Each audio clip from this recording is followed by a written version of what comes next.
Mahiya ka naman. Shame on you guys. Cannot let this President Bongbong to be just spending our money. Tapos tayo dito, trabaho ng trabaho, padala ng padala sa Pilipinas, pero siya nagpapasarap ng buhay. Ang mga babaeng ito mga stupido, nagtrabaho sila sa abroad para sa kanila at sa kanilang mga pamilya, ngunit makaasta na parang sila ang nagpapagod para sa gobyerno o Pilipinas.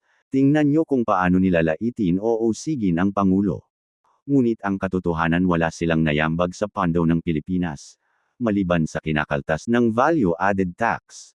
Samantalang ang mga tunay na dakila ang mga nagsisipagtrabaho sa sariling bansa ay namamultiple kill sa taxes, at kadalasang sila ang di nakakagamit ng mga proyekto ng gobyerno, samantalang ang OFW ay labis na inaaruga.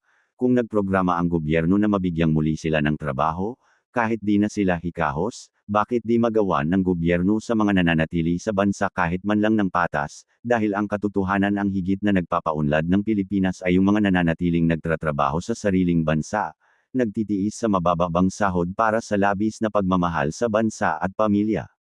Ang pagkaroon lang naman ng mga banyagang pera ang naibabahagi ng mga OFW upang magamit sa mga banyagang transaksyon.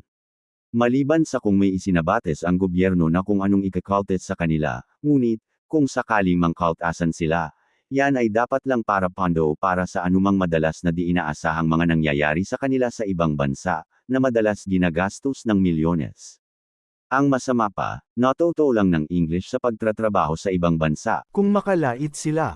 Sa English ng mga natutoto sa sariling sikap ay parabang matalino na sila, ngunit ang katotohanan karamihan sa kanila, tulad ng karamihan sa mga attorney ay mga salat sa IQ.